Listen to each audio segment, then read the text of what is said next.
tell you what to do. Kayla was a 32-year-old woman with 2 children who called the counseling center looking for a therapist. She was frustrated and overwhelmed professionally and personally. She admitted that she needed help in dealing with her anxiety and occasional angry outbursts. Her therapist encountered her as a reasonably professionally dressed woman with good social skills who presented during the intake session to be perpetually on edge about her husband, children, and her co-workers.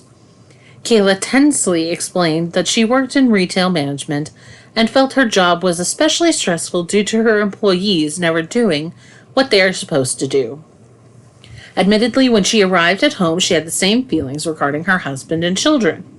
She described a long list of minor transgressions that her 3 children have committed. That may seem small in and of themselves, but has added up to be a much bigger mess. They never remembered to pick up their clothes in the bathroom and put them in the laundry hamper, or to remember to put the lid back on the peanut butter and place it back in the pantry. And they failed to put their dirty dishes in the sink. And they failed to turn off their cell phones at bedtime or finish their homework without prompting. Similarly, she felt that her husband, although described as a hard-working and loyal man who appears to take his role in their relationship seriously, did not make enough effort to do the things she wants from him. Kayla became tired of explaining to her husband where she wanted to eat when he offered or about what she needed from him when she was tired, sad, or lonely. Life appeared to be a constant source of pressure on Kayla to do for others and compensate for their shortcomings. She couldn't see herself not filling in all the blanks and over-functioning in this way, and she frequently cried in the therapist's office about this stress and frustration. After one particularly stressful day at work, where she needed to coach a few salespeople on company policy, she came in for her appointment and railed tearfully in frustration and exasperation at the idea that I always have to tell people at work what to do and enforce the rules, and then I go home and my kids can't figure out what they need to do either. My husband never knows what I want or need from him emotionally, and I have to tell him what I need at the end of every day too. I shouldn't always have to tell others what I need and expect from them. Well, you're probably right. That's the first thing I think when I hear somebody saying this either in session or in my normal life. It would be a wonderful thing if everybody was more self-disciplined and was capable of doing the right thing out of conscience where the rules didn't need to be enforced. I am in 100% agreement with that sentiment. I'd like to see everyone's memory just all of a sudden expand by 10 times over when it comes to remembering to do simple things like shutting the kitchen cabinets when you're done, taking something out of them, putting something back in them, or remembering to pick up dirty clothes off the floor, or remember to send thank you cards for graduation or birthday gifts. I'm on board with this too. I especially would love to see a world full of more perceptive people who can perceive others' needs and their feelings, and know where personal boundaries start and end without having to go through the painful process of trying to explain to others what and why and where they are. This sounds a whole lot better than the world we're living in right now, doesn't it? It would certainly be a world with a lot less confusion, and a world that needed a lot less authority and consequences to be administered for when the rules were broken. And a world where we could all save years and years worth of personal energy. Just talking about it makes me want to buy a ticket and jump on the next shuttle heading to this ideal world, and I'm guessing you'd probably agree. Now that we've gotten that out of the way and we are all in an agreement that we shouldn't have to tell everybody repeatedly what's right and what's needed or what goes where and why, we can begin to objectively analyze why this is not a good thing to tell yourself and why this falls into the category of toxic words. The first reason that I would challenge this statement as being essentially true, even though it feels that way, is that it is wishful thinking. It is in denial of basic human nature. It does not take a behaviorally trained researcher to understand that human beings do not like to do unpleasant tasks, even if those tasks are generally good for them. nor do they like to spend mental energy on repetitive or boring duties that do not benefit themselves, nor are gratifying. Anyone who has ever had children knows that children are consumers. They only want to do what is enjoyable, fun, and interesting in that moment. And that trying to motivate a child to produce anything of value is a fascinating chess game that is challenging and lengthy struggle. Left to themselves, kids will destroy any environment that they are allowed to have dominion over, and they will consume anything and everything they can get their hands on. They will leave nothing as it should be or where it belongs. If you're ready to argue this point with me, then I would either question your integrity or your sanity, perhaps both. You would think that this problem would be naturally corrected when small children get older and grow up into adulthood, and that there should be a natural transition to not being needed to be told what to do and when to do it and why. But it doesn't work that way either. One of my favorite things to say is everybody is all excited to eat, but nobody likes to shop, prepare, and cook the food. Then no one is particularly thrilled to clean up and do the dishes either. Not all children naturally accept transition from consumer to producer, to where they no longer need to be told what to do and what was expected. I think we all have experienced that many adults are adults in name only and have the basic instincts and self-discipline of a 4-year-old. In the case of children, which is where I hear this statement the most frequently, it is an essential and necessary part of parenting to train them cognitively through repetition to do what you believe is right and good for them. You help them learn, and they eventually remember what your expectations and rules are. The repetition is absolutely unavoidable for anyone who is attempting to learn new things, and it is especially unavoidable for training those who are not fully developed yet. The last time this came up in family therapy was when a stepfather, rightfully frustrated that his 14-year-old stepdaughter could not remember to put the toilet seat down in a shared bathroom, and said, "I shouldn't have to keep telling her over and over again to do this." I agreed that it was frustrating and that he shouldn't tell her repeatedly to put the toilet seat down.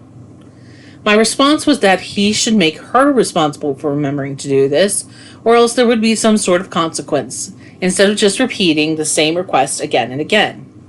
If you are telling someone to repeatedly do something, and they either can't remember or choose not to do it, then stop this unhealthy process after the second or third time, and move on to assigning some sort of consequence for the behavior that you don't want to see continue. To just repeat a command repeatedly is to completely disarm yourself of all leverage and authority in the relationship. And any parenting situation is one where you are being depended on to have and use the authority for the betterment of who you have it over. Spare the rod and spoil the child is not a biblical mandate to spank your child. It's saying that the rod is a symbol of authority and that you should use this to direct behaviors for both the good of your offspring and society. To repeat a command repeatedly with no consequence for disobedience is to reduce it to nothing more than an emotional request, which gives them no motivation to comply. Interestingly, the stepfather in question noticed that his stepdaughter was wise enough to ask if she could place a post-it note by the toilet to help her remember. He was wise enough to see that this was a very adult effort to try and teach herself self-discipline, and he allowed her to do whatever it took to remind herself to remember to put it down. While I completely understand that the process of training young ones is exhausting and frustrating, I absolutely agree that you shouldn't be telling anyone of any age something repeatedly and let your words fall into thin air and become meaningless. If you haven't moved into the consequence phase after 2 or 3 violations, then the problem is all on yours, and deservedly so. People learn not only by remembering and repetition, but also by the response that they get to repeated actions. Both require the person on the other end to participate and not just passively stand by and watch. I believe the same rules apply when it comes to an employer and employee relationship too.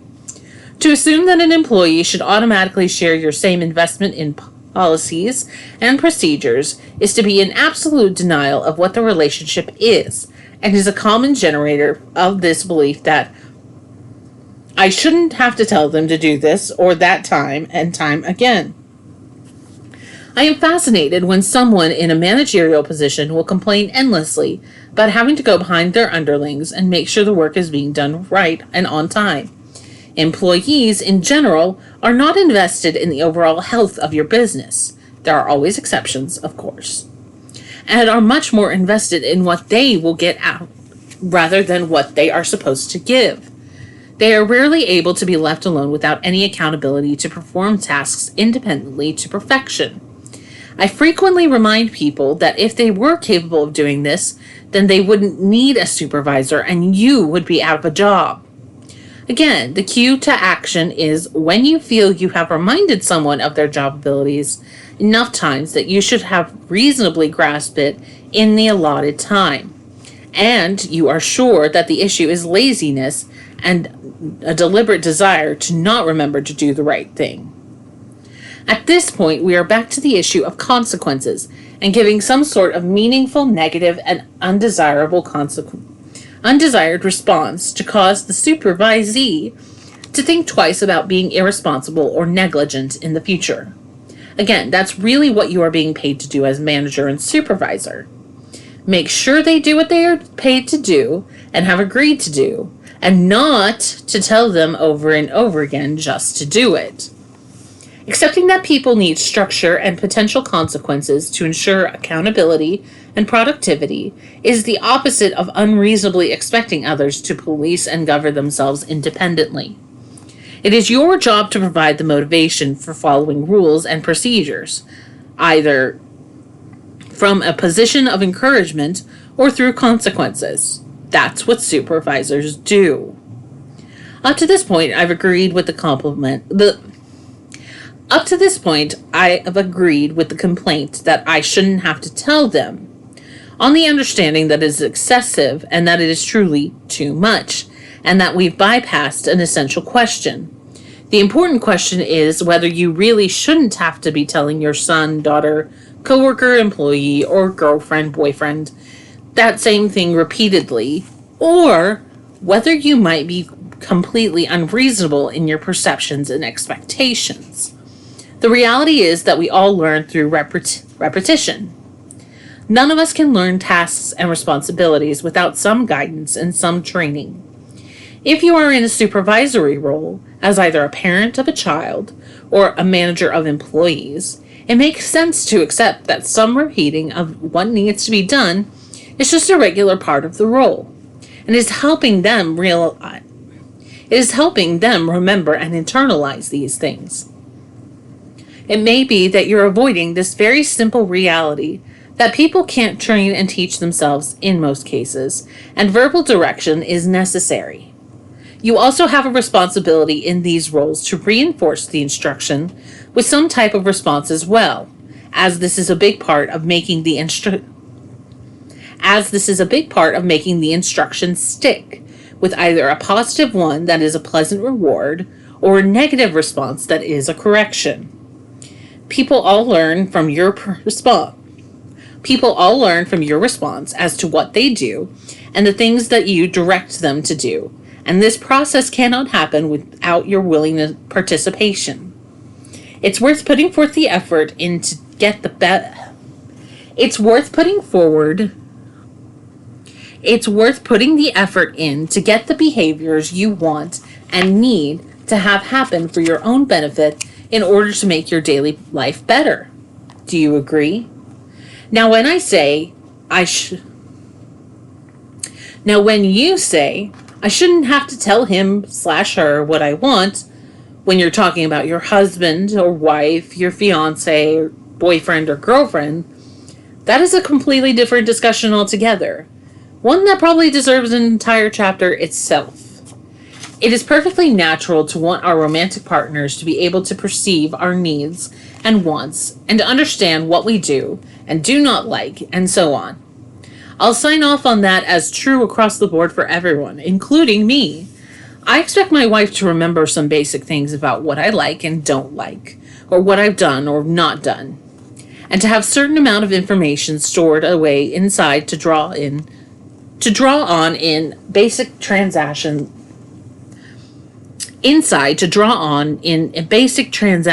on a daily basis.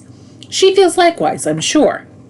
We would both expect a certain amount of remembering historical kinds of things to show that we were taking each other's needs and feelings seriously, and that they were important to one another. Again, reading this, I am doubting that you have any disagreement so far. And you have the basic expectations about your own relationship now and relationships in the past. The problem arises when these expectations get stretched from remembering basic likes and dislikes and people's places and things, and start to become expectations about what you are feeling and thinking in the moment. Educating our partners about what we think, feel, believe, want, and what brings out the best in us is a natural part of any relationship we're invested in, and so is expecting some of it to stick. If it doesn't, it might be proof of laziness, dependence, selfishness, or just not concentrating on the right things. I'm going to make the not very outrageous argument that expecting things to be remembered that are historical and physical, like a favorite color, dates of anniversaries, or what your favorite restaurant has always been, is a much different situation than expecting someone to remember things that aren't. Some of the biggest arguments I've ever seen in marital sessions are one person expecting the other to know things that were not concrete and physical, and that were much more internal and personal things that the other person could not have reasonably guessed. At one session, I had a woman get upset with her fiancé because he took her shopping and didn't know what kinds of styles and dresses I liked to wear, and believed his inability to guess correctly was a sign that they weren't compatible. I thought the fact that he took her shopping at an upscale department store and spent 2 hours following her around the women's section while watching her look and try on clothes was a pretty good sign that he was invested. In this case, she clearly expected her fiancé to know things that were deep and private to her, and he likely couldn't have reasonably known unless they had some very serious discussions about this very subject. Now, he might have known, or should have known, that she didn't like blue jeans or never wore sleeveless blouses or tops if this was a matter of public record, but expecting him to remember specific styles or remembering specific styles or fabrics seems pretty unreasonable. In the cognitive behavioral world, we call this expression mind reading. In the cognitive behavioral world, we call this expectation mind reading. It's a term used to either describe the belief that you can somehow see others' private interpersonal feelings, motives, beliefs, or values, or when you expect someone else to automatically know what's in your private vaults. In this case, the I shouldn't have to tell them is about the latter and the expectation that someone should be able to magically see into your deepest and most personal mental space and know what you are thinking or feeling. Of course, this happens all the time. You should have known that I didn't want to go to the dinner party because I don't like Linda's husband. I should have known that you wanted the clothes put in the dryer even though we didn't discuss laundry today. You should have known that I wanted to go to Mass early this week because I have to get up earlier for work the day afterwards. I should have known that you were bothered by the heat and gotten you water before you had to tell me. You should have known I wanted to get romantic after we got home from dinner out at the Thai restaurant. And you're mad about it, or I'm mad about it, or one of us is hurt about it. On and on it goes, and these kinds of magical mind-reading arguments are what keep marriage counselors busy and divorce attorneys on speed dial. My guess is that maybe 20% of what we think, feel, want, and believe is actually able to be seen and recognized by even those closest to us. We have an immense amount of information traveling through our inner space that only we ourselves could ever know, and it is not transparent to anyone else. This means that we have an obligation to be self-aware enough to be able to have a good idea of what others can and cannot see about us. We also have an obligation to only expect our loved ones to know things about us that we've clearly displayed or communicated. You should know is a very dangerous thing to say. It is either truthful and a reasonable expectation that points out a real relationship lapse, or it's completely unreasonable expectation that can never be met by our partners, no matter how much they love us and invest in us and want to remember what is important to us. The trick is being able to tell the difference. Kayla came to therapy for 6 months before things started to change for her. The therapist was fairly patient in listening first and foremost to her numerous complaints, and validated that she felt exhausted due to the amount of things she was required to do for others. The sum total of her stress and exhaustion had taken a toll on her emotionally and physically. After this initial period of necessarily validating that her feelings were indeed important and worth consideration, the therapist began helping Kayla by reviewing these demands for instruction. The therapist used reality testing to see which demands were normal and expected for time and circumstance, and which ones were truly excessively demanding on her and were as a result of lazy dependence from others around her. In time, Kayla began to see that her expectations in many cases were unreasonable, and that she expected more from her children and employees than she should have, and that she was not doing the basic instruction and follow-through that was necessary to create the behaviors and habits and skills that she wanted desperately to see both personally and professionally.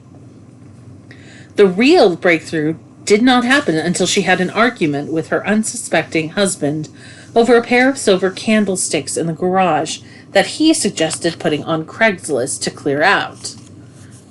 She erupted into an angry and tearful outburst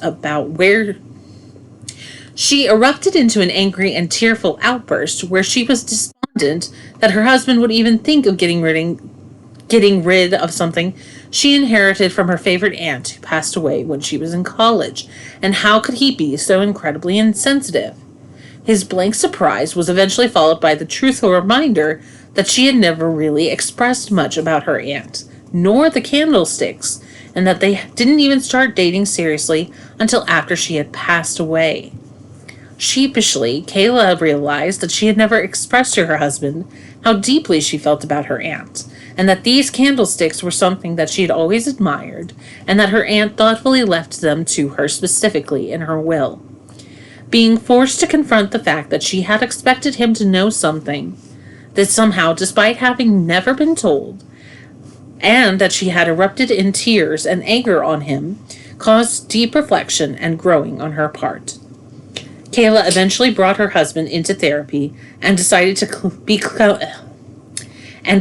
become clearer in communicating both her feelings and thoughts with him. And she can only assume and expect him to know what he could reasonably know, and disavowed the whole concept of mind reading. As a result, she found herself saying, "I shouldn't have to tell you, much less," and her anxiety and hurt feelings reduced substantially by the time she felt ready to graduate from counseling. I feel I'm letting people down